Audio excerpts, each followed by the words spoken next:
Hi, I'm Irvin Yalom, and what you're about to see are a series of discussions about cases that are presented to me. This is done in the format of a consultation group. However, the members of this group, the therapists in this group, and the patients are completely new to me. I hadn't heard of them or met them until just a few minutes before this taping. What I'm trying to do is to use the material that's presented to me as a springboard to discuss various aspects of psychotherapy that I'm most interested in, know the most about, and also that I think perhaps you're less likely to hear about these aspects of therapy from other psychotherapy teachers. I do keep in mind that I think it's very important for us to be pluralistic in our therapy approach to patients. That is, that we draw what we feel is useful, what fits our style, our voice, and also what fits the material the client is bringing us, so that we draw from all these sources. I know I've always done that. In fact, I've even, when I felt some disquiet in myself and gone into therapy, tried to choose different forms of therapy so as to learn more about them. So with that brief introduction, let's turn to the presentations. All right, Blaine, let's talk about your client. Sure. My client is Sue. She's 50 years old, and she's been divorced for more than 10 years, has a daughter that recently, in the last year or two, has moved out. And she came to me initially because... Moved out to go to college, or...? Yeah, she's been in college, okay. She's graduated from college in the last year. Okay. But her initial reason for coming is because she was feeling old feelings of hopelessness about her future, anxiety about her past, and just feeling kind of like she's not quite sure where her life's going at this point. And she doesn't know why, because she's accomplished a lot of things she set out to do, and she's wondering, why should I be depressed at this point in my life? And as we started working together, some precipitating factors came out. In the last year, she's lost 3 people that she's very close with, 2 of her coworkers and 1 very close relative. As I mentioned, her daughter graduated from college, so kind of moving through another season in her daughter's life and seeing that happen.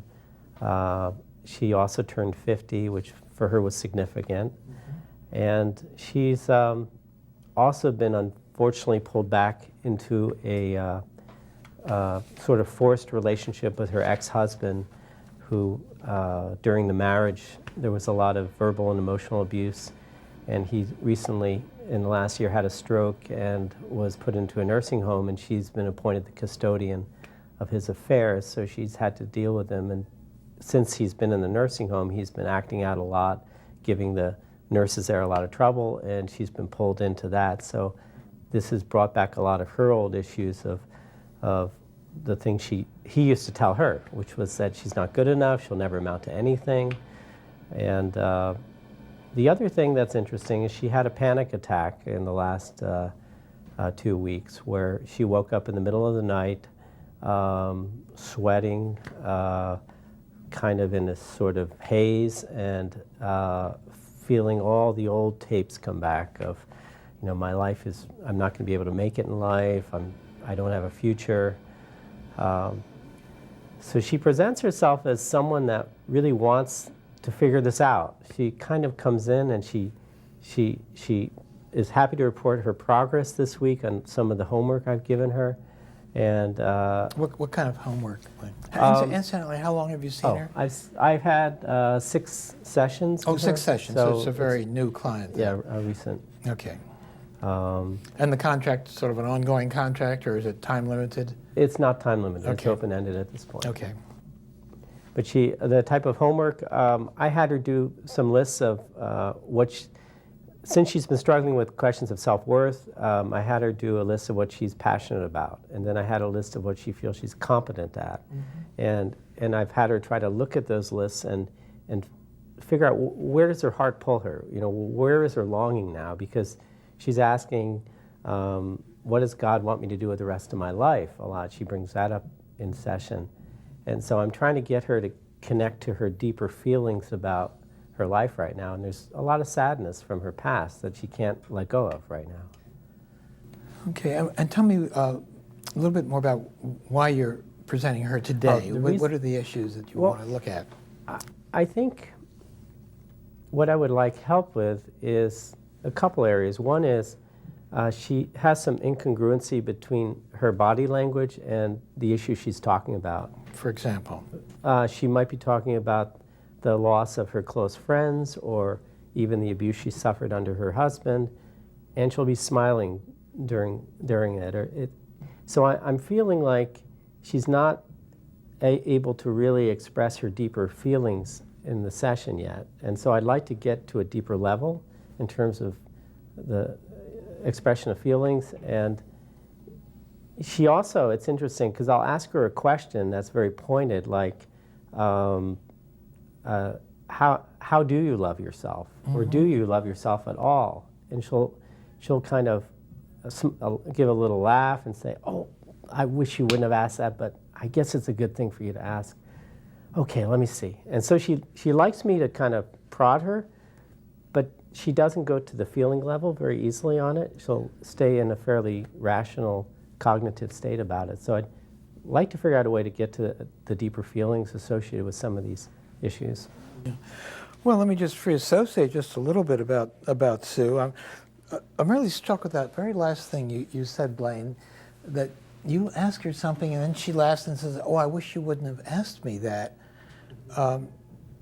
Just like to sort of meditate on that a little bit. What does that mean?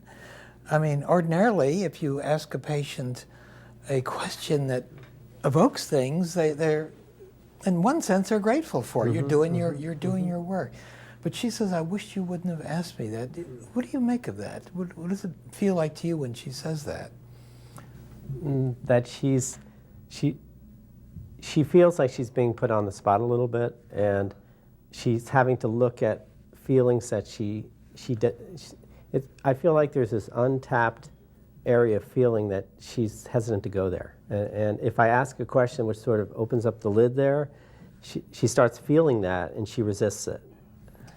And if you were to say to her, if you were focused very much on the here and now interaction, you were to say to her, Sue, I'm really struck when I ask you that question, and you say, I wish you wouldn't have asked that.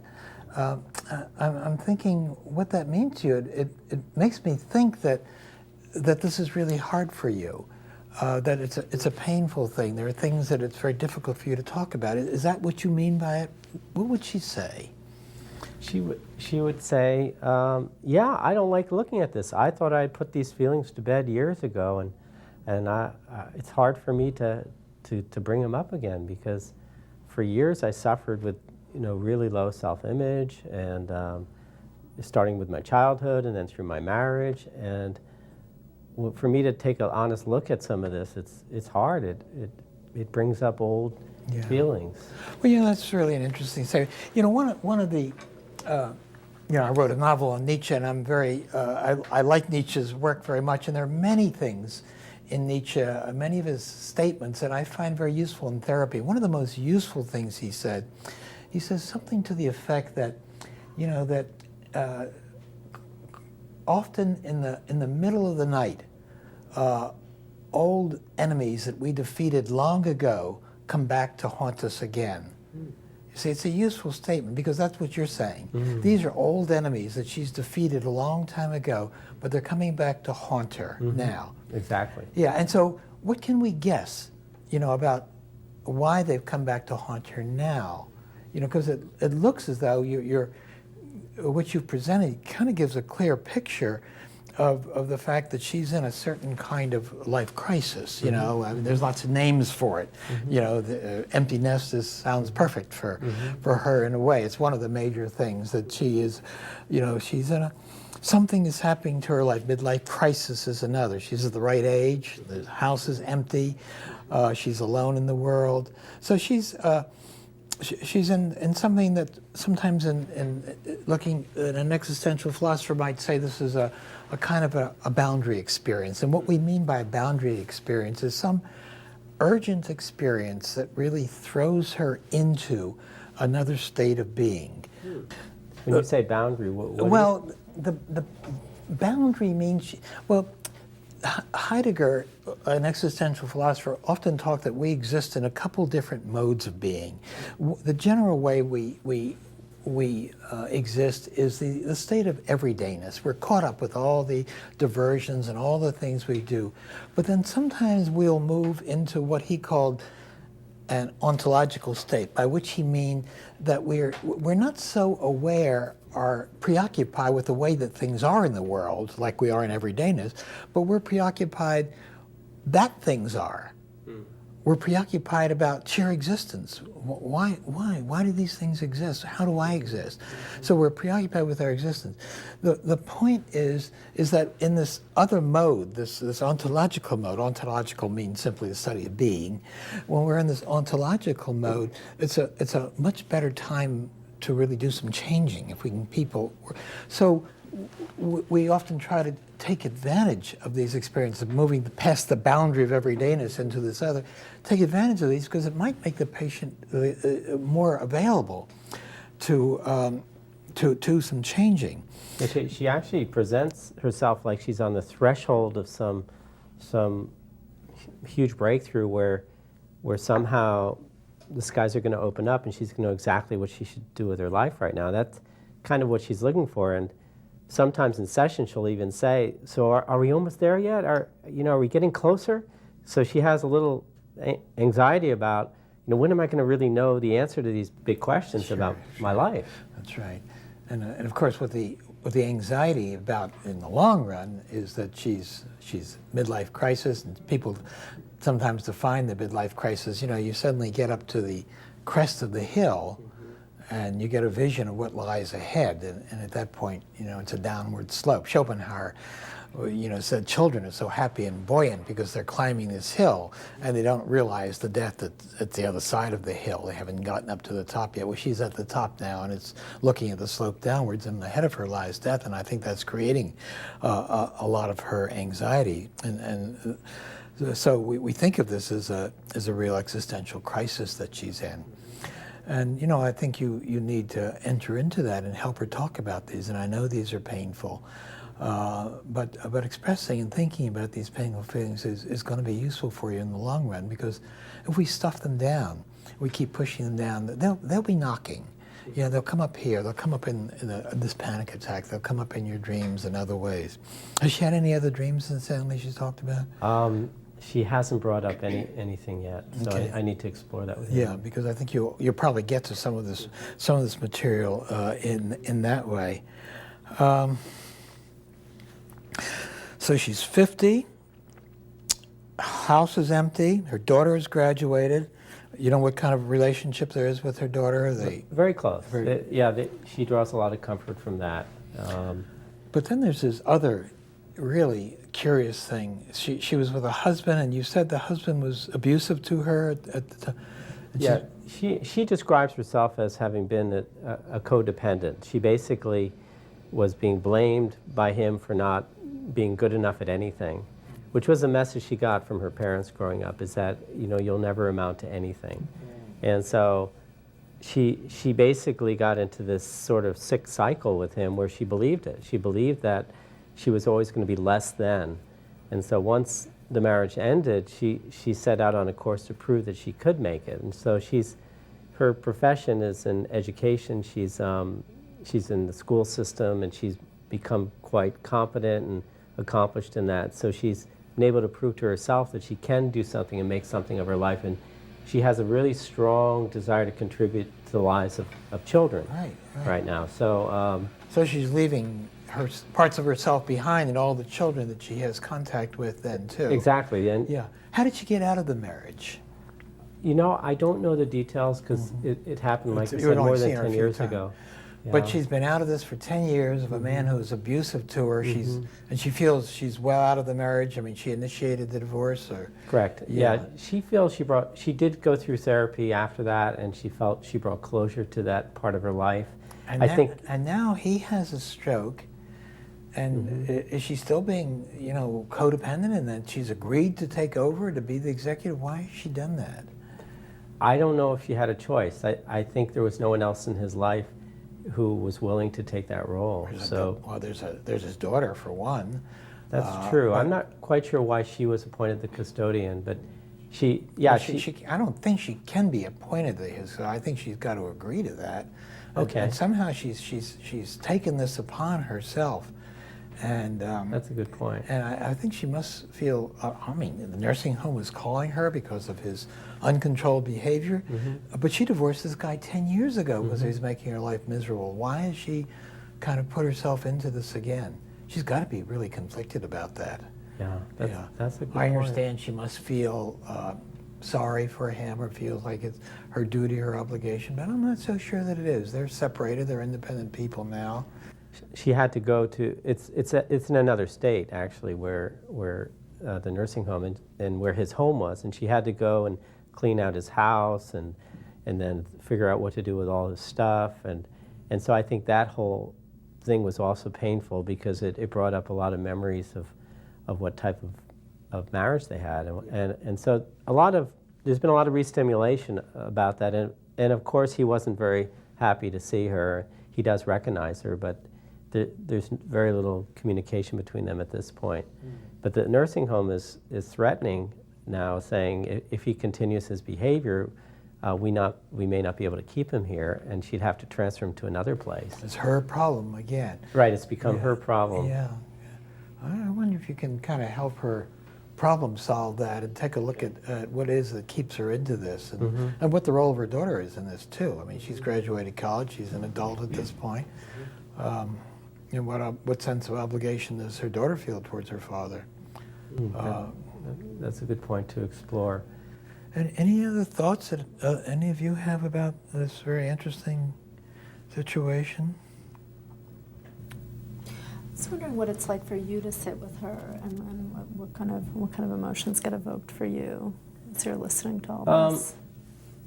I always enjoy the sessions because she is willing to explore these questions as far as, and I think I relate somewhat to her age and going through a kind of a transition I've gone through a transition in my life in the last 5-10 years, and so I can kind of relate to some of her questions of longing, for deeper meaning at this point in her life, and she's very quick to pick up things when I say it. She responds right away, so we tend to get into a dynamic where we're in sync with each other very easily, which I enjoy that. So I guess I just would like to get to the feeling level a little bit more. That's just my only concern. But I enjoy the level of communication we have. I think is really strong right now. Do you know how she feels towards you? Do you and she talk about the feelings that are transpiring between the two of you? I haven't really asked her point blank. Yeah. Something I should. I think that would be important thing to do. It's I hardly ever let an hour go by with a patient in an individual session without some sort of comment or question about how things are going between the two of us. How is she feeling about the discussion today? Whether you sense that she felt very close or engaged today, or whether you sense that you were distant from her. How's it been for her today? You mentioned last week, you might say, that you wished I hadn't have asked you this, and it's hard to go, so how is that feeling today? I have a feeling there's a lot inside of you that wants to come out, but it's very hard for you to share some of these things with me. Do you have some concerns about how I would feel if you were to say these things? Or I wonder what thoughts you've had about me since the last session. That seems like a bold question to ask, but I do that all the time. Have I entered your thoughts at all since the last session? Have you had any imaginary conversations? I assure you she probably has.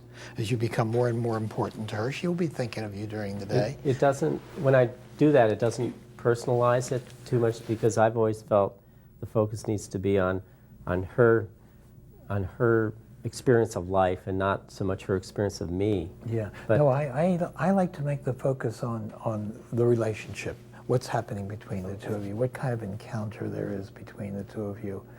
So I do a lot of work on how she feels towards me and what question. I often even ask people, I know young therapists when they're just starting dread patients asking many questions about themselves, but as you get more experience in the field, I often will ask patients what questions you have for me, or it sounds like there's a question in there for me.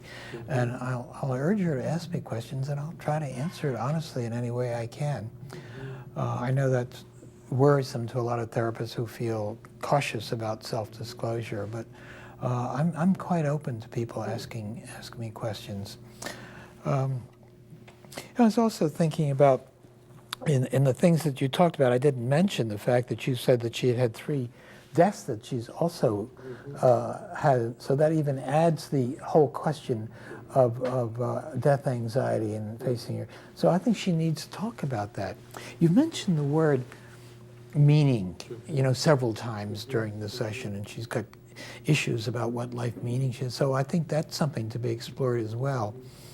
When years and years ago, over 20 years ago, I wrote a book on existential psychotherapy with the arresting title, Existential Psychotherapy, but I spent 10 years or so reading and writing for that book. And what the book is about, really, what an existential approach is about, is that it's positing that our bad feelings, our dysphoria, our despair, our anxiety emanates not only from our own life history and all the traumas that we may have had in the past, and not only from the figures that we've introjected, many of these figures being unloving or uncaring or neurotic on their own parts.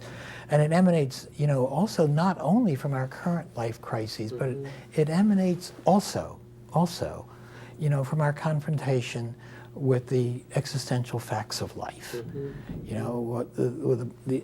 With our confrontation with the human condition. And the way that I then extended that, I thought of this certain basic issues, core issues. I call them ultimate concerns in this book, and I thought of 4 that had particular salience for our field of therapy, and these were the idea of death, that we all want to persist in our own being, and yet we all are aware of our inevitable death, and freedom, meaning the extent to which we create ourselves and even create the shape of external reality.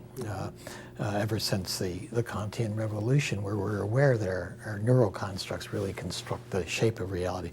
And another one would be isolation, the idea, not loneliness, but the idea that we're hurled into the world alone, and we have to leave it alone too, and that can't be bridged. And then the 4th one is the idea of meaning, we are unfortunate enough to be meaning-seeking creatures. We seem to need meaning, but we're thrown into a universe that doesn't have any meaning. I don't believe it does, and that we have to struggle to create a sense of meaning. So I think you have to take a chance and just try to have a discourse with her about meaning. Often we don't enter into that. It's too big a question. But for her, it seems, as I grasp a sense of potential meaning in her life, it has to do with the way that she extends herself into her teaching, extends herself into young people, wants to leave something of herself behind. She must think often. People are so surprised sometimes to see that something she said or something one has said is quoted later on by someone else. They've had an impact on something. She is very important to a vast number of students, much more important than they are to her. The teacher has many students, students only have one teacher. So I'm sure that's a big reservoir of her life meaning as well as her daughter. And maybe she needs to help be reminded of that, reinforce that. And what's interfering with that, I think, is the whole question of being hurled back 10, 15 years into this marriage again and cursing it all the time. She must be furious about what she's forced to do with her husband and for her husband now. And maybe you could get into that and empathize with her and say, I was thinking during the week about you.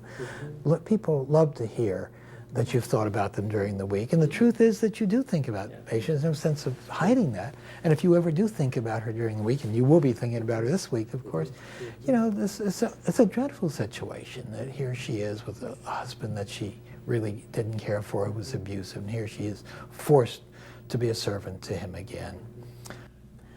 No, that's really, a couple things as you were talking kind of came to me. One is she's been so focused on others her whole adult life.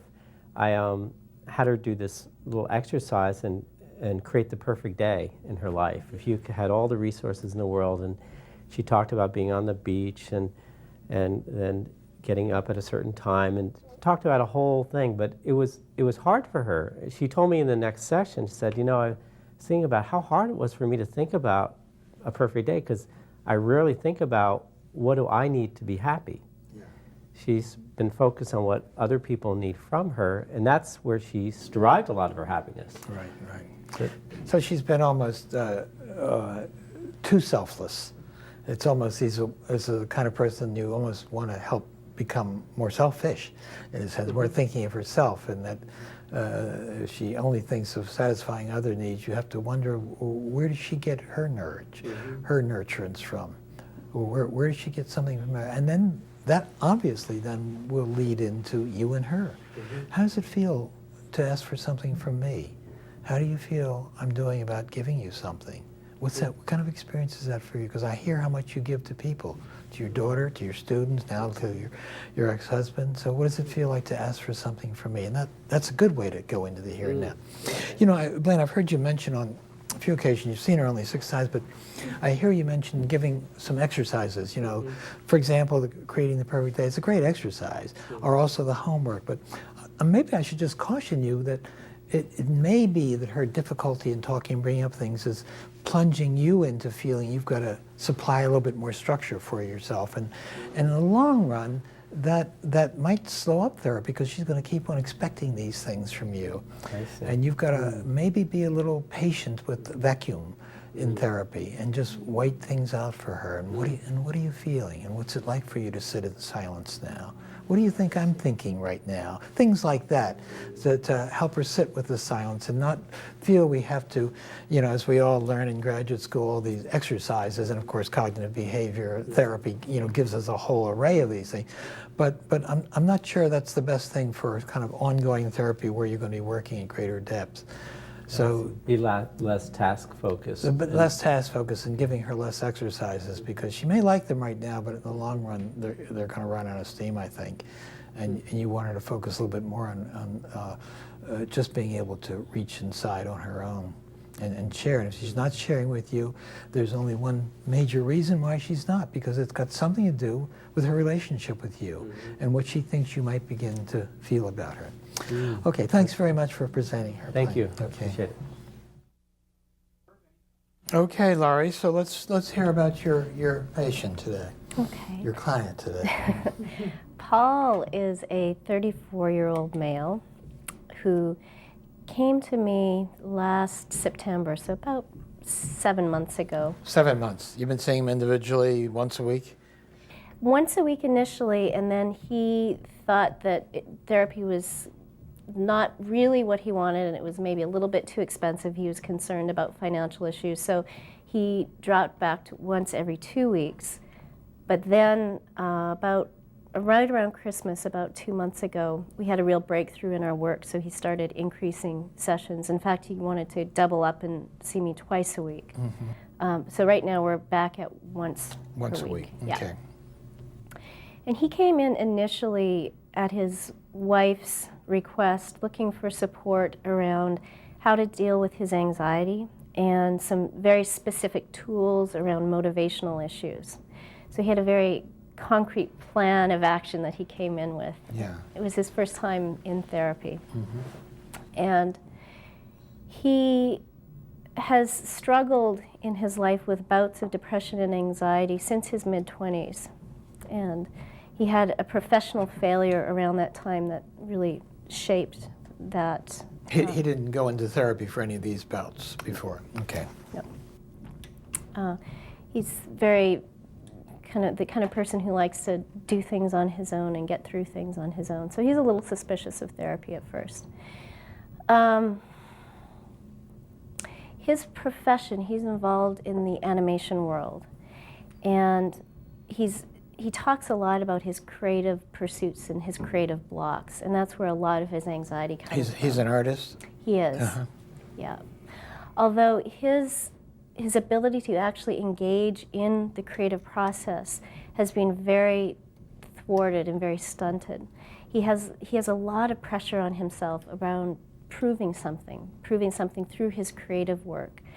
And he's had some professional setbacks in his early 20s, which I think precipitated some of his depressive episodes. And in fact, a lot of his peers went on in the industry to make a lot of money and to have a lot of notoriety in the animation world. And he chose at that time not to pursue that path and instead go more in the freelance direction because he wanted to have control over the creative process. In fact, he even tried to start his own company. But he hasn't been successful in that world, as successful as he'd like to. So he has a lot of shame around feeling like he's a failure. Yeah. His early life, he spent, as a childhood, he's an only child, he did a lot of drawing. He really got reinforced and validated and supported around that. So his sense of self and self-identity was very intimately tied into his creative life. And since he's had some professional setbacks around his creative expression, his whole sense of self and self-identity has really crumbled around that. He often thinks he has something to prove, and yet because he's so afraid of failing because of this early episode of failure in his career, it's hard for him to get mobilized to start to do anything. And when I say anything, it's anything from starting the screenplay that he really wants to do. I mean, this is his passion. He has a lot of feeling about it when he talks about it. He can't start that, but he also finds it very difficult to start doing any projects around the house even. So there's a real barrier to actually initiating anything. So, Larry, tell me a little bit more about the process of therapy with him. You mentioned something about a breakthrough some time ago. What's happening in your therapy now? What happened then? What's it like to be with him? Well, initially I found myself my own wanting to prove the value of therapy to him because he had kind of a reservation about coming in. And so I noticed myself kind of getting caught in that same, well, let's have a plan and let's focus on something. And the breakthrough, and then so my own anxiety around him saying, oh, I'm not sure if this is really helpful, and then cutting back to every second week. And then we really addressed in a very visceral way his experience of needing to prove something constantly and always failing, and just the sense he got as a child of how much his sense of self was about producing something creative. And there is a grief that came when he felt into how much that's run his life. And I think it shifted from the head, and both of us trying to have a plan about what we're going to do next, into really just a felt sense of, like I said, his grief around being run by that and constantly failing and falling short. And I think the poignancy of him actually feeling the rawness of that place both engendered trust in the process and in me. Then I noticed this part in him that triggered the same part of me of, okay, then what's next? What do we do with this? And he'll often say that. And I want to have an answer. Yeah. And really, I'm not sure. So in a sense, his feelings and his behavior is really pulling some feelings from you. Right. You know, you're feeling as he does. You know, you've got to produce, you've got to have a plan. So the countertransference that's coming up is really your kind of form of empathy. You understand what's going on inside of him by looking, because I'm certain that this isn't the kind of feeling you have with a lot of your other patients. I mean, it's something very specific about him. Is that right? That you feel like there's more with him than with other patients that you have? Yeah, definitely. And there's that part in me that that I have that part that it's pulling on, that wants to make sure that I'm giving him results, or that this is of value for him. So yeah. Have you ever expressed that to him? The kind of things that he pulls from you and the kinds of feelings you have about what it's like to be with him? No. That might be something to, I think sooner or later I would probably do that. What I'm experiencing in his presence and how close that seems to be to his experience, that it's pulling this from me. When in fact, we don't have a specific plan, and you don't have a specific course that you're going to be taking unless you're under the illusion that you are by having some kind of protocol. You're going to do certain things each session, which is wonderful to allay the therapist's anxiety, but a very bad way to do therapy. So you don't have a specific plan at all, but you feel that you must have one for him. In fact, you and he are taking a journey of self-exploration, and you're going to be his guide and help him in every way you can. But instead it's transformed into something else by what's being pulled from you. That image of a journey is really helpful, because he had a dream similar to... Oh, tell me about that. I was going to ask you about dreams. Yeah. What has... does he give you dreams often in therapy? No, but right when he had that visceral breakthrough of just that core belief, he offered a dream. Yeah. And before you tell me that, do you usually ask for dreams? Is it part of your usual way of working with him? Not usually, no. Sometimes I will ask him to pay attention to anything that might come up in a dream. And I say it as a parting comment at the end, but I don't actually actively ask the next time, well, did you dream? But it might be something, I do this with every patient I work with. I just find dreams to be so valuable, and I tend to be a little bit of a nag about that. Or say, give them tell them why I want to work with dreams, because sometimes it'll open up material that we might otherwise not get into. And a lot of patients will say they never dream, but if you nag enough, everyone will, sooner or later. And then you may give the standard instructions, having a pad and paper by the bed, telling them about, if it's still hard for them to remember, tell them, try to, when you wake up in the morning, before you open your eyes, see if you can ask yourself about whether you've dreamed. Try to go over the dream in your mind before opening your eyes and writing it down immediately. Sometimes just even a few words on a pad of paper, if they wake up in the middle of the night, it just acts like a hook, just brings the whole dream back, But so what was the dream that he had during this crisis that you were in with? the dream was that he was in an Eastern European train station. And he identified it as Eastern European because it kind of had a feeling of kind of falling apart and kind of some decrepitness, something old about it. And he was in the train station, and there were a lot of trains going back and forth and a lot of people milling around, and he was anxious. And he was trying to get back to where he came from, but he couldn't really remember the name of the city that he had just come from. So he's looking up at the board that lists all the train stops, and he was trying to notice if he could name or find the name of the city that was closest to where he came from, like get somewhat of an approximation, but he couldn't even recall that. So it was just this experience of all these people, all these trains, and just this fear of not being able to get back to where he came from. And as he told the dream, there was a lot of emotion that came up. What sort of emotion? What came up?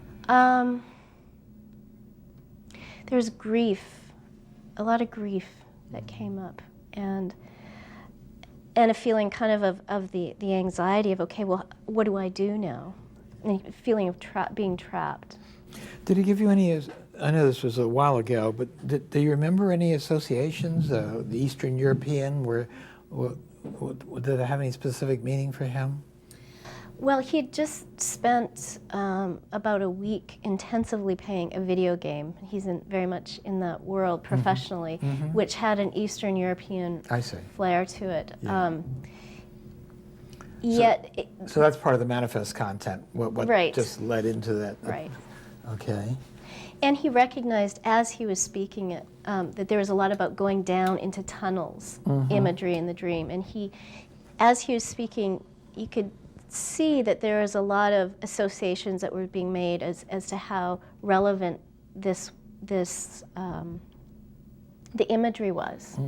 And there was also a part of him that felt kind of good that this seemingly maybe inane activity of playing a video game actually was useful for him. Right. There's an element of surprise, I guess, at the synergistic experience of his unconscious unfolding. He doesn't have any Eastern European background or any other thing that feeds into that. He doesn't. He has a Greek background, but one of the experiences I asked him about in his early childhood was when he was, I think it was like 11 to 13 or 10 to 12, around that age, as a young boy. His family lived in Germany, I believe it was, at a base, a military base. His father was teaching there. And he used to see missiles go over the school, like there's a testing ground. And so he lived for 2 years with this experience of uncertainty, of just this being uprooted from his home and not really ever sure about his safety. Well, it's a very interesting dream. You know, of course, one way to look at it too has got to do as often dreams about journeys is to tie it into psychotherapy. And we talked before about, therapy being a journey. And often when I hear patients talk about journeys, I think of in which way that relates to the work you're doing with him.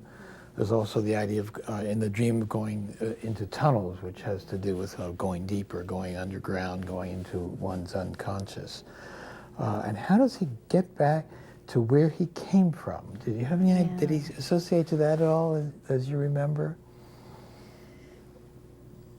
I wonder what that meant to him. Our exploration around that was, it's almost, he's realizing that his psychic structure is crumbling, and he associated that with the crumbling buildings around, and that if he's not run by this need to prove something, then, which was getting back to his original, then who is he? How does he get back to his original self, getting back home? So that's the link that we're exploring. So he really is only sort of exists, finds his identity by performing something. The idea of just sheer being, he's got to justify his existence by performance in some way. And he's constantly anxious about that. I'm just thinking as you're talking about someone that I saw in consultation just a couple of weeks ago. He came from another country, was just here briefly, and I saw him for a couple of hours. And I won't go into the whole story, but what was happening with him is that he had lost a very close friend. It'd been about 2 years before then. But since then, this was a man in his 50s, and since then, he has been very frightened of doing so many things that he could do with ease before, that everything felt dangerous to him, even swimming or skiing. And so there was a lot of sort of manifest death anxiety, which is not unusual when you lose someone. I mean, one of the aspects of grief that we don't often explore is the fact that part of grief is that it's a confrontation with your own death. And so with this particular person, we began talking about there was so much death anxiety, so that he became frightened of everything. So then we talked about death anxiety for a while, and then I tried to explore with him about what there was about death that frightened him. That sounds like a stupid question, I know, but it really isn't. You sort of take a look, well, what about the experience of death is so frightening to you? And he got pretty quickly into the idea that there was so much that he hadn't done that he could have done. And this person happened to be an artist as well. It's one of the reasons it makes me think about that. And the fact that he was a very good artist, but he never gave himself time for the painting and the work now. So we took a look at why he wouldn't give himself that time and what had interfered with that. A number of issues came up. One of them was that he and his wife were in some sort of very strange competition to see who could earn the most money. And he didn't want her to win. And so I was asking him, he was the therapist, so what would you feel if you had a client who told you that you were living in that fashion?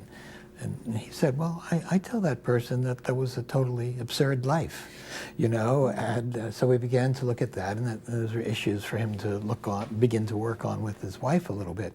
This is one of the reasons why I never do feel there's such a thing as existential therapy, that you train as an existential therapist, and right from the beginning of your training, I've always felt that you really need to be just a fully trained therapist in all the various parameters and all the schools, and then to work in an existential mode, you need to then, you know, add to that an increased existential sensibility. And this patient I'm telling you about right now, I know I'm rambling, but I'm getting back to this point. But this patient I'm telling you about now is a good example of that, because he's coming in with death anxiety, kind of an existential issue. But one of the things he needs to look at is looking at couples therapy and looking at this relationship with his wife. Generally, I think there's a rough correlation between anxiety about dying and the sense of unlived life inside of you. The greater the sense of unlived life inside of you, the greater the death anxiety. I think this goes back a long way historically. Certainly it's to be found in Nietzsche as well. So the lack of unfulfillment in him, I think, is devastatingly important for him. One other thought that I got into with this patient I was just telling you about was the idea of he felt that one of the reasons that he wasn't giving himself time to really practice on his art was that he wants to keep alive the notion of unlimited potential. Mm-hmm. He could really be something if he only, but he hasn't had the time to do that. I don't know if that's going to be important for Paul or not, but it might be. Well, what I see Paul too is a man who's really crippled with regrets. He's crippled with regrets for the things he hasn't done. And as he looks back over his life, you know, he feels just overwhelmed with regrets of unfulfilled things, of unfulfilled potential. And I do like to turn a patient's head from looking at the past to then turning around to looking at the future too.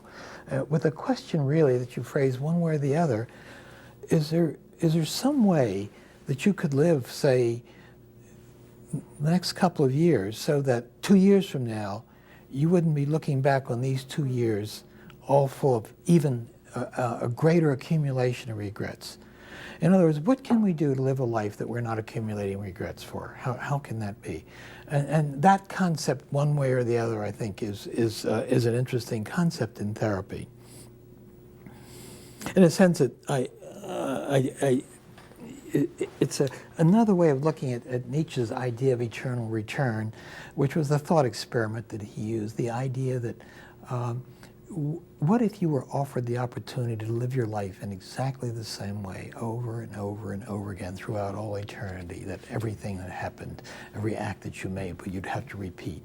What would you say to someone who offered this? Would you say you're a demon, the worst thing I've ever heard?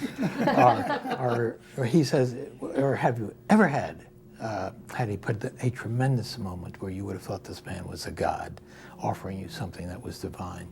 And in a sense that relates to him, you know, that he's living his life in a way that it's only accumulating greater and greater shame and regret. I wonder how you work with him in the here and now of the session, in which way his issues sort of manifest itself in the way that he works with you. What's a typical interaction with him like between the two of you? How does the hour go? He has an ability to touch into his emotional, like a very visceral, bodily, emotional sense. Mm-hmm. He'll dip in and then come out. And then if I follow too much and don't hold the depth part, we can get into kind kind of trying to figure something out. Does he talk at all about how he feels about you, or how he feels about the session? I wonder if there's some way to take a look at that. In other words, to let him experience the moment more, because in a sense what you want to help him do is learn how to live life in the immediate experience rather than to live life with the idea of having to produce something. So I wonder if you couldn't examine what it's like for the two of you and how he feels about you. One thing that you've already mentioned is this idea of how you feel pressured by having to produce something for him. So what else happens? And when you talk about that somehow he dips down and then he comes back, maybe it's worth taking a look at, well, what happened between the two of you that enabled him to dip down? How he felt about expressing that in front of you? What are the times that he's felt closest to you? What are the times he's felt furthest away from you? I think I know that's not what he thinks he's coming for, you know, but I think that you can't simply keep working on the way he's defined the problem. There maybe have a lot to do with the whole question of closeness and intimacy. In the initial stages, when I didn't feel that he was really engaged, I would ask him what it's like. Mm-hmm. And he would often say, oh, it's fine. Like there's almost a quickness to the response. And the few times that I haven't asked the very specific questions about the relationship, about the closeness, which I think would be really valuable. Yeah. But there's a way he can pop out of any feedback in a way that, oh, it's fine. A very quick answer. Right. So that would be something. Then of course, if you're working with him in a real here and now mode, then you begin to comment on that. You know, I'm hearing you say, oh, it's fine. And I wonder what that means to you. I'll tell you what it means to me. I might say to him, somehow it means that you're pushing away from me a little bit, that you don't want me to get too close, that you're trying to reassure me about something.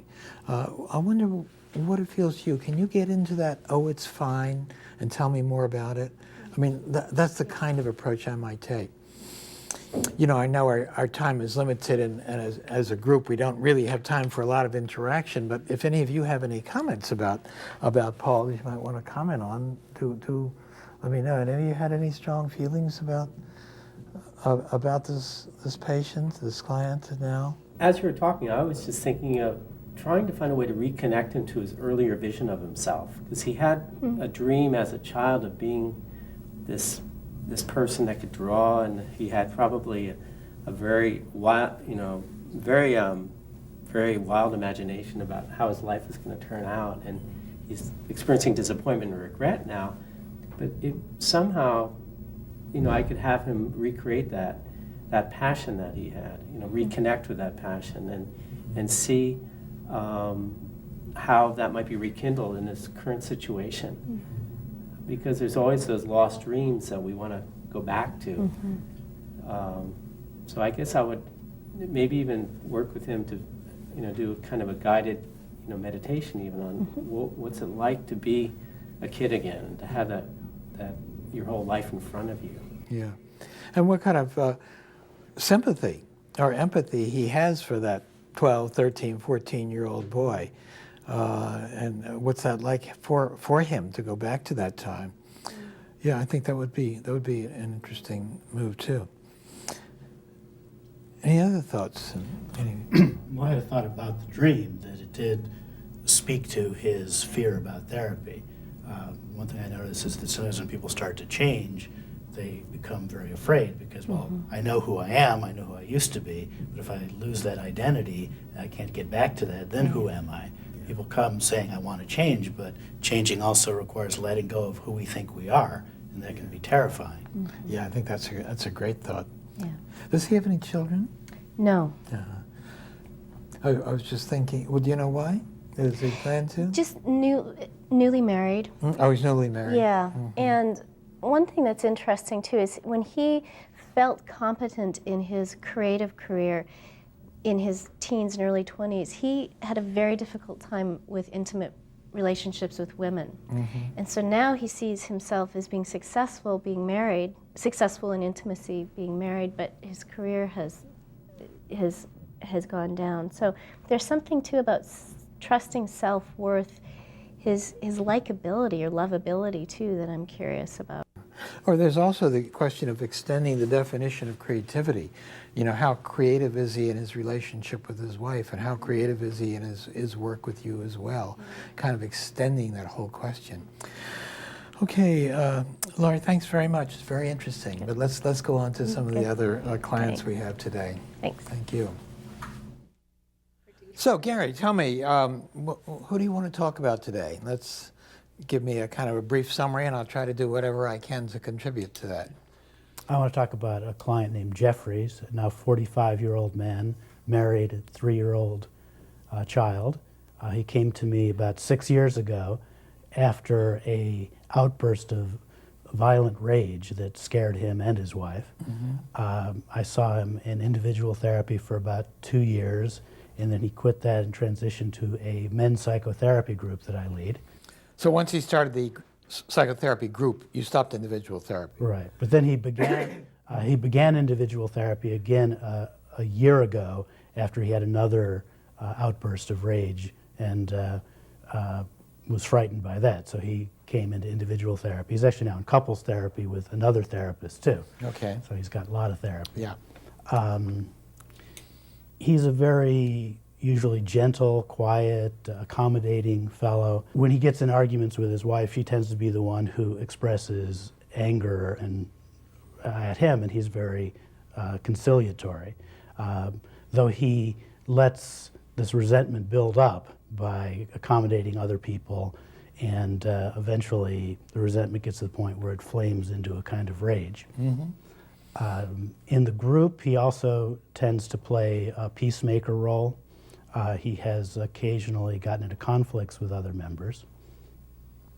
A little bit of his background, he grew up in a upper middle class professional family, only son, has 2 sisters. He's named after his father, went to the same university as his father, who was a successful businessman.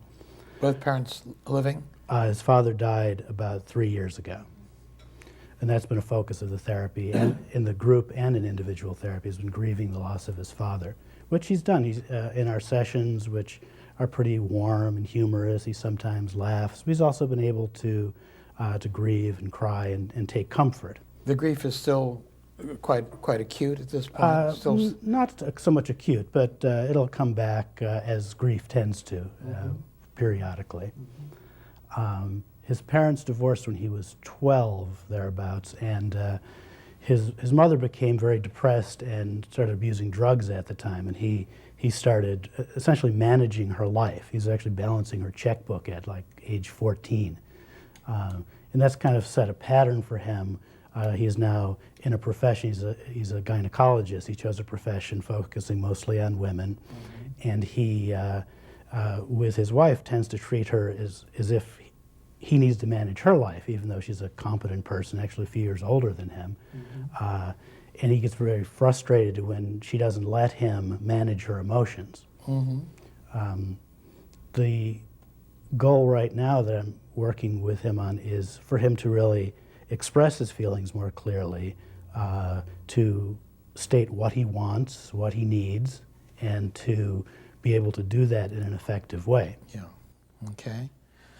Okay, a lot of possible ways to go here. I'm very interested. Maybe we should take some time to just take a look at the fact that he's in a group as well as individually right now. So let's talk about that a little bit. What's he doing in the group? How does he work in the group, do you think? It's a men's group, you say? Yes, men's psychotherapy How many people group. are in it? There are 7 men in the group altogether. Yeah. And they are individual patients of yours? Or? He currently is the only one I'm seeing individually. I have seen others individually in the past, but right now just You've him. seen others individually in the past while they've been in the group? Right. Okay. And roughly how long do people stay in the group? It's a long-term group. People have been there 8 or 9, 10 years. He's been Okay. there 6 years. He's one of the newer members. Okay. So how does he operate in the group?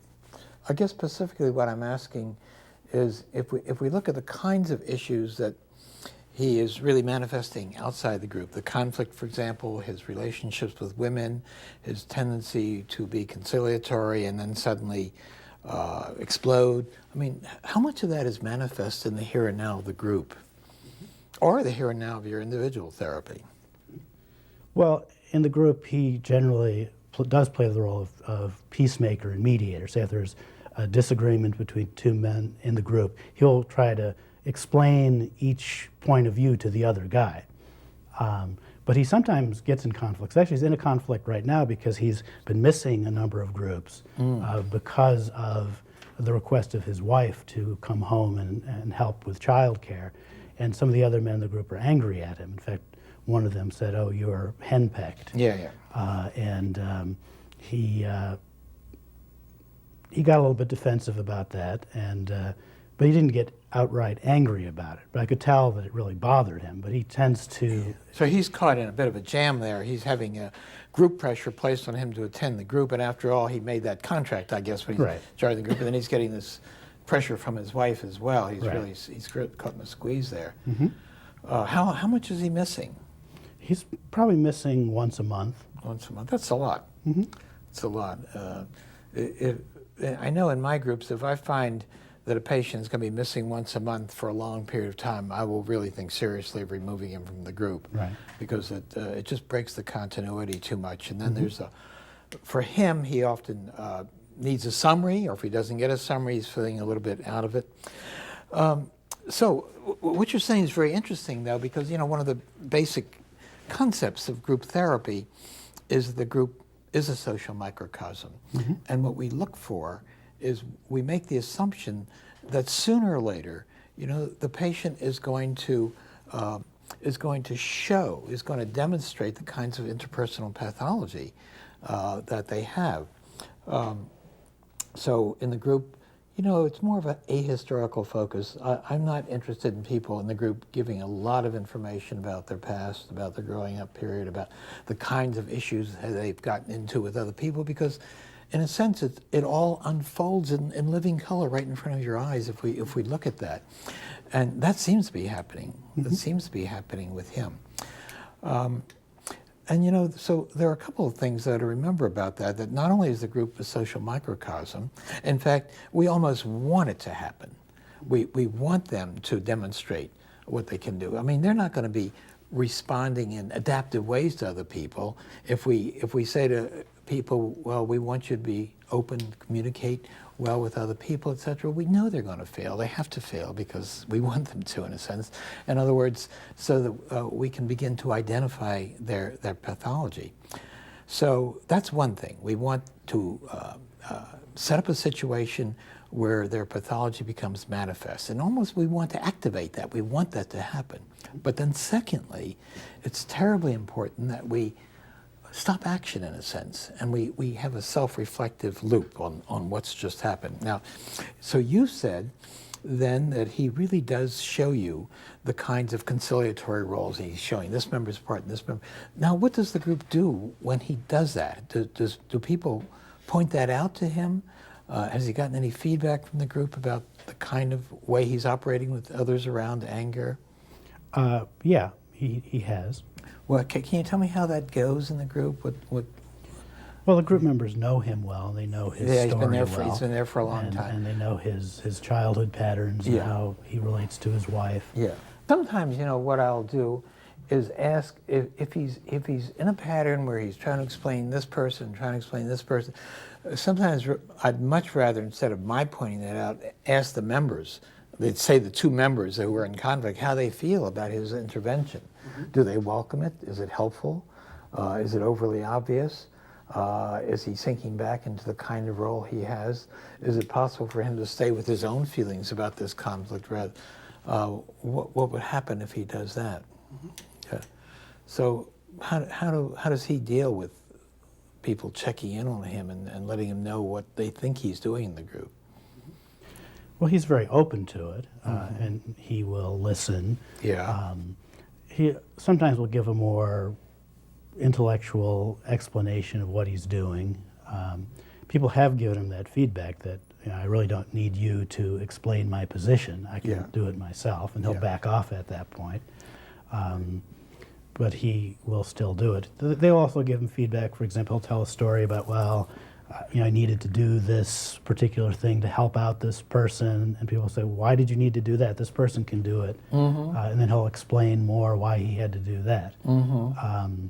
So he listens, and he's slowly changing his behavior around And it. people are catching him very quickly on that. And they say, look, you're doing it again right now, Jeffrey. You're right at this moment. I see you sinking back into that old role. I'll point that out to him. But the other issue really that you're mentioning is that sometimes he does get in open conflict with the members. Tell me about that. How does that work in the group? Well, he had one really major conflict with another group member who's a very strong, assertive person. And they disagreed about, Jeffrey had suggested they watch some video as part of the group. And this other man really didn't want to do it and had a very strong position about it. And Has the group ever watched the video? No, they hadn't. But he didn't. This one man really didn't want to, and he was very much opposed to the whole concept of it, of what this particular thing was about. And the thing I noticed about Jeffrey is that he kept insisting that the other man ought to listen to and understand his point of view better. And he kept going on, well, you're being unreasonable, you're not understanding my point of view. And I had to keep pointing out to him, well, that's his point of view. He doesn't have to understand yours. Yours is still valid even if he doesn't acknowledge it. But he kept pulling for the other person to acknowledge his point of view, like he couldn't hold it as valid unless the other person... He didn't feel the other person was listening or understanding what he wanted to do. Right. How did you feel about that interaction?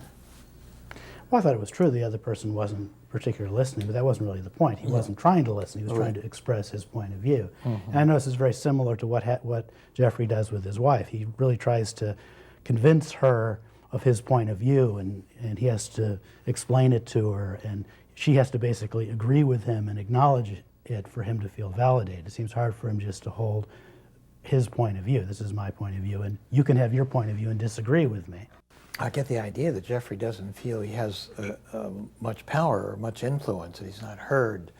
He's really got to fight to be heard. That's something he's talked about with you. Yeah. The whole issue of conflict in groups is an important one. I mean, sometimes it's very hard for patients to deal with conflict or even to express it. There are a lot of patients that you're not expecting that there's going to be a full-blown major conflict, but you want them to start with smaller levels of it. So you ask people to talk about something before it becomes rage, irritation or impatience, and it could be that someone like Jeffrey might profit with frequent incursions about when he's just feeling a little impatient. Because I think if you've got someone who has problems with outbursts of great rage, if he could let it out when it's earlier, I always think of it as young anger before it blossoms into full-blown anger. Groups have, are good at dealing with anger once they become a mature group, and yours is a very mature group. In the very early stage of a brand new group, in the first few meetings of the group, I don't think the group deals very well with anger. And if there's a lot of anger expressed, people may leave at that part. But you as leader, you really need to help to titrate the anger to make sure that it goes on for a certain period of time. And the way you do that, of course, is to do a process check. By which I mean there's a certain kind of conflict going on in the group, and then you stop the group and you say, can we stop right now? Let's just take a look about what's been happening over the last 5 minutes and how do people feel about it?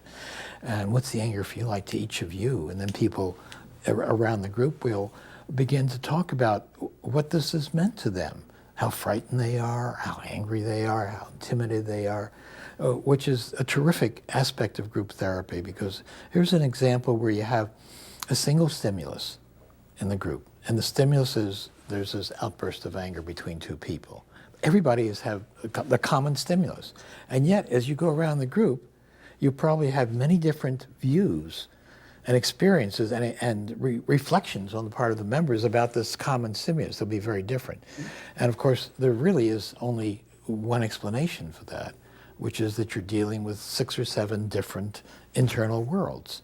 So to do that is really just a royal road into the inner world of each of those patients. So I would work a lot with anger in that direction. One more thing on anger. Sure. Is that another way it's come out in the group is that he tends to express anger indirectly, making sarcastic comments to other people. And the group has actually gotten very good at pointing that out. I might say, well, how did you take that comment that Jeffrey just made? Did that have a little bit of a zing to it? Perfect. Yeah, right. It's much better than for you to point that out for one of the other members to comment about how it felt to them. And if he doesn't, then you ask that member how that felt. Now, you've got a very experienced, mature group. In an early group meeting several weeks or several months, they won't do that. You know, you've got to train the group in a sense as the group gradually becomes mature. You know, and it's wonderful for you to be having a group that's meeting that long. And of course, that's exactly the problem of group therapy today, because you'd think that groups would be extremely popular with managed care and with the economic crisis, but in fact, that's not happening at all. And when groups are being used by HMOs, for example, Kaiser would be a good example of that, at least in my area in California, they're using a ton of groups, but they're not using them well. You know, everybody goes into a group. They're not preparing people for the groups. They're not selecting patients for the groups. And furthermore, the groups that are being led, the great majority of them are psychoeducational groups, where the patients are given information about panic states or information about eating habits for anorexia, and that's useful. However, what they're missing is really the absolutely main power of the group, which is the examination of interaction between members, which I see your group is doing really well. You know, I think that's absolutely the pay dirt in therapy groups. After all, people, for example, like your patient, are in the group because of the fact that they are having problems with relationships. They either can't establish or maintain a really enduring and gratifying relationship.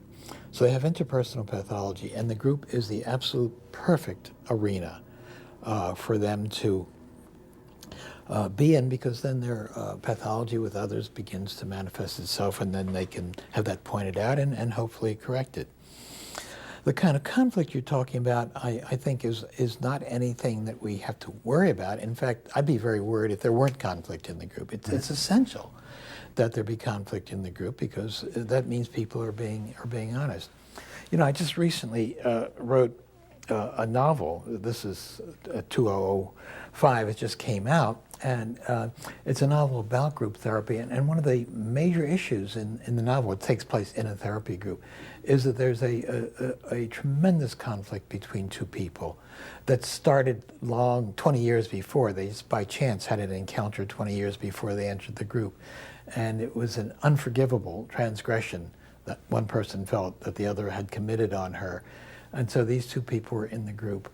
And one of the things that the leader could say to them, although of course they weren't willing to accept it at the time, is that, you know, he's got a feeling that it's a good thing they're there in the group. And in fact, the two people who have had that kind of history and are in such conflict may end up the group feeling that that's the most useful thing they got. Their interaction was what really helped them. And I've seen that happen all the time, that people who are a great deal of conflict in the group end up, and that's a blessing for them. You know, one thing I was thinking of, Gary, is that you mentioned, of course, he's in an all-male group. I'm wondering, what would it be like if he were in a mixed group? Because, again, looking at the here and now and how he expresses all these things, and a lot of his conflicts have to do with the wife and being conciliatory towards women, just theoretically. Of course, I'm not suggesting that he'd be in another group, but theoretically, what would you think about this, his being in a mixed group? Would there be advantages of that for him? I think there would. I would expect to see the same kind of behavior, where he would perhaps see some of the women in the group as needing his help. Yeah. Which he has both a kind of kindness towards them, and at the same time a kind of condescending attitude about them needing his help. Yeah. Let me ask you one other thing that's often comes up, the whole question of you're doing individual therapy while he's in the group. And right now you mentioned, I think you said that he's the only person in the group who you're seeing individually. Currently, How does that play out in the group? The other members, how do they feel about it? And what's it like for you to see him individually and in the group together? Well, I think since I have seen other people in the group individually before, it's not that unusual in the group. So the group, in a sense, doesn't feel envious. I don't think of the fact so. he's getting extra attention. I mean, I've brought that up with them before. I always bring it up when I am seeing someone individually. I ask him to bring it up and discuss it. But no one expressed any really strong feelings about it. One challenge I was remembering when he told me something, whether he told it to me in individual therapy or in the group. That is very important. That occurs for me many times. I haven't done many groups where I've seen some people in the group individually and some not. Usually what I will do is to see everyone in the group individually or no one in the group individually. But I've worked in a university clinic and I've had the privilege of having a lot of patients at my disposal. In a solo practice, I know that's not possible and you have to do the best you can on that. But if I see people individually, then I have sometimes get mixed up. Have they told this in the group or not? Do I have the right in the group to say something they've said individually to me? Do they feel, in a sense, that there's been a transgression? Usually, I get into a discussion of patients about that, and if they say, I want to say something to you, but I don't want you to say this in the group, I will never make that bargain. It's a real devil's agreement, because they may say something that is really. I once had a patient say this to me, and it turns out he was having an affair with somebody else in the group and wanted me to swear him in secrecy, and you get into a lot of trouble. So I say, no, you just have to trust my judgment on that, not to embarrass you in any way. Or there may be times that I'll look at the patient or ask him, would you be willing to go back into. Also, then it comes up how you use the individual hour. I find that when I'm seeing someone in the group individually, I will spend a lot of that individual session on the group, deepening his interactions, his feelings towards each of the group members. I don't know if that's happening to you in terms of how you use the. I have. I maybe could do that more.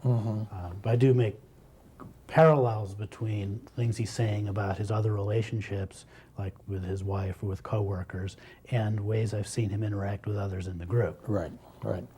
Another way to use individual sessions when someone is the group is to coach them. I don't think that's necessary for you because he's a long-standing member, but people certainly who have been in the group for a long period of time, you keep coaching them on how they could interact with people. I've worked with an individual patient recently who was in someone else's men's group and did a lot of coaching on working in the here and now and why isn't he talking to the other people. And he was in a group where there was very little focus on the here and now. It was quite amazing to me that this one member really transformed that group and made the whole group work a little bit better with a lot of external coaching. So tell me what's happening and why you're seeing him individually, continue to see him individually at this point.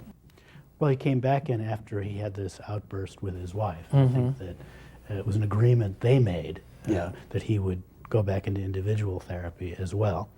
And they're also in couples counseling, as I said. And actually, I spoke with the couples counselor who agreed with me that Jeffrey really needs to learn more how to state clearly what he wants, how he feels, what he needs.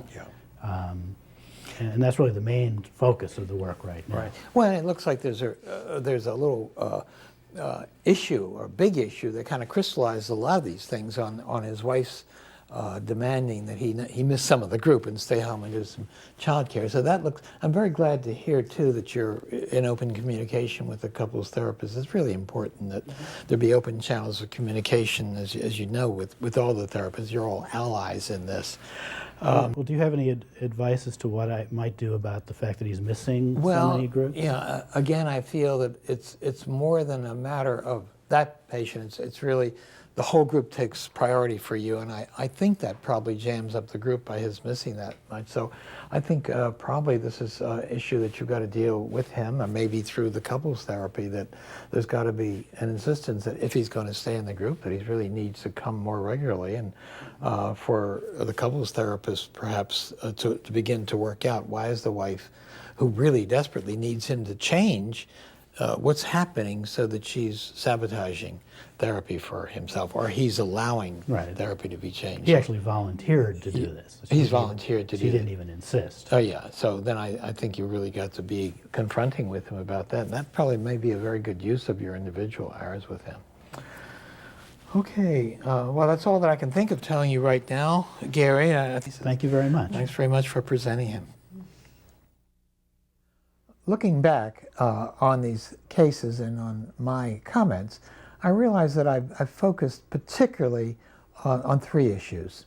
One has to do with working in the here and now. Another has to do with working on existential topics. And a third one has to do with issues in group psychotherapy. Let me say just a few words about each of these in turn. First, working in the here and now. You know, this is an extremely important topic, especially for new therapists, for neophyte therapists, because it's very hard to learn how to do this. And yet, it's so important because it's for me, it's really where the real pay dirt of psychotherapy lies. It's not only because it's important for us to have a very strong therapeutic alliance with our clients. It's much more than that. It's also because the here and now is a screen upon which many of the client's problems tend to be sharply focused. So if we study the here and now, understand what's happening, we will learn much more about the client than simply learning it through historical review. Another issue is that the therapy and the here and now is a dress rehearsal for life. If, for example, you develop an intimate relationship with the patient, help the patient develop an ability to be intimate with another. If the patient learns to confide in you or trust you or even to love you, well, this is extraordinarily important, and you spend a lot of time and attention to helping the patient transfer these into other aspects of his life with other people. I notice also there are issues in the here and now of therapist self-disclosure and the therapist relating to the patient in more of an equal, more authentic way.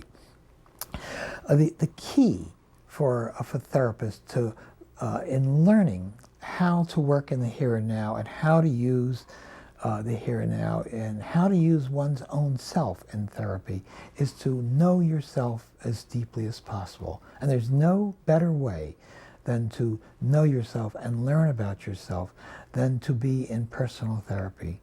I always feel that's the most important part of our educational venture. Nor do I think it's a single shot. I think it's important for therapists to enter therapy at several stages of their career, perhaps even because the exigencies of life become changed and different in other life eras, or you may enter some personal crises of your own. So let me talk a few minutes now about existential issues. There are several of those that were raised in the group. There was one of the clients who talked about grief, and there had been several losses in the life of that client. And I think that existential issues will emerge if you work deeply with people who are in grief, because grief is not only about loss, but grief, if you get beyond that, is also about loss of oneself.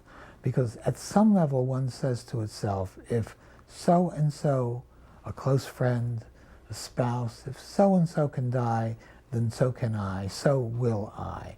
So that's one important aspect of this. And then there's specific instances. For example, the loss of parents will bring you in touch with your own death. It's almost like you're placed in a different queue. You're much closer. There's no barrier between yourself and death, whereas the parents stand in some sort of a natural barrier. In another one of the discussions, we talked about responsibility in terms of freedom, what one does with one's life. And when we focus on responsibility in psychotherapy, well, if the patient turns their head towards the past, it may be that the patient may have a number of regrets for what they've done and what they've not done in their life. And in therapy, I think it's very important also to turn their heads in the other direction, turn it towards the future. Because in fact, if they are responsible for what they do with their life and for their own life choices, then I try to help them deal with the issue of how can you live your life the next year, the next 2 years, so that you live a life without accumulating new regrets. So that's something I very often do in therapy. With one of the clients, there was the issue of unlived life, the sense of how it feels to face death with a strong sense of unlived life inside of you, not really fulfilling yourself, not reaching your deepest potential. There are certain situations in life in which existential content becomes much more important and much more relevant.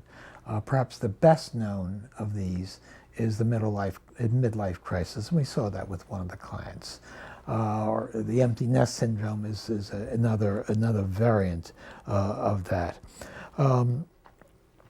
The whole issue of life meaning came up also here. Well, how I'm reaching this stage of life, what meaning can their life be? Or maybe my major meaning project in life, maybe my child has left home.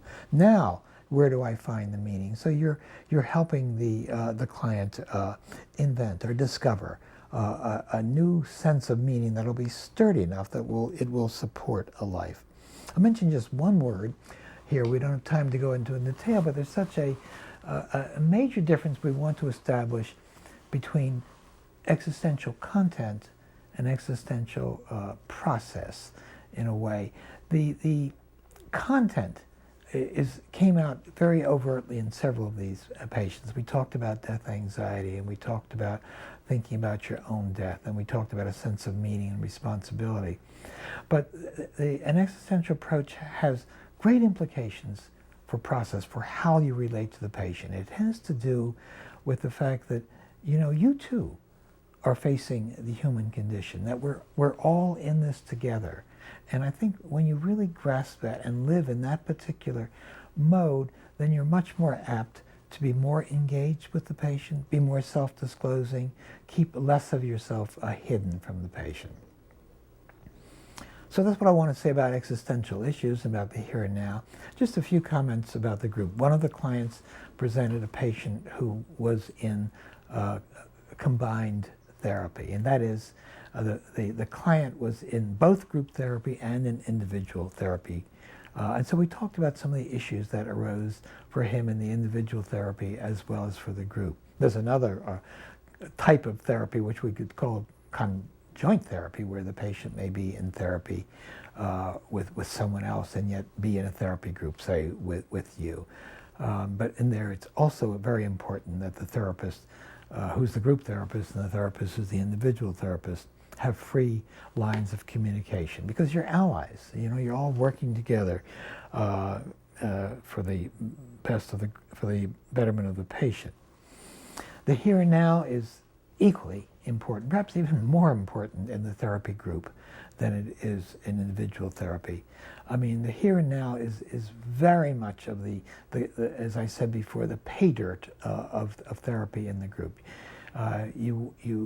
The richness and the power of the group lies in helping patients to interact with a number of different people and get feedback about all of their interpersonal processes that have interfered with their ability to establish and maintain lasting interpersonal relationships.